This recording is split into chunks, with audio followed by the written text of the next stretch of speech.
Sinaga sangat keterlaluan sekali dalam melampaui batas, sehingga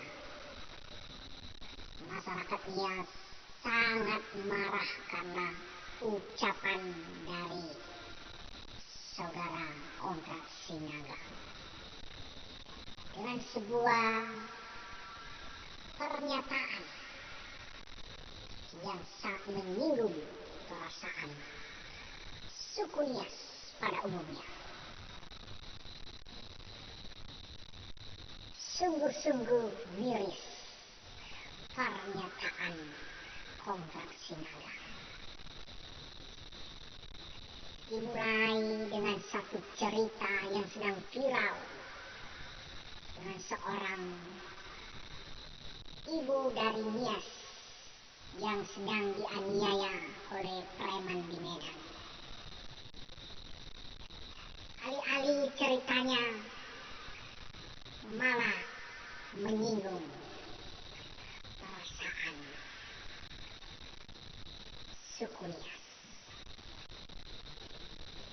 dengan mengatakan hal-hal yang sangat menyinggung dan menyakiti serta merupakan suatu fitnah yang sangat kejam.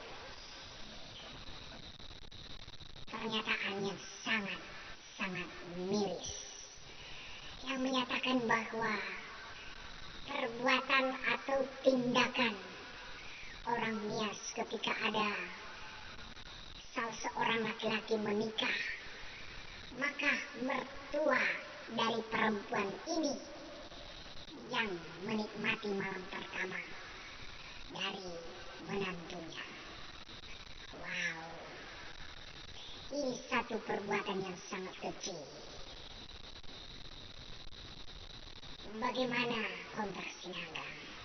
Kenapa Anda tidak berpikir dan mencari tahu kebenarannya dulu sebelum berucap, sehingga pada saat ini Anda harus siap untuk harus dihukum, diproses secara hukum akibat ulah saudara sendiri.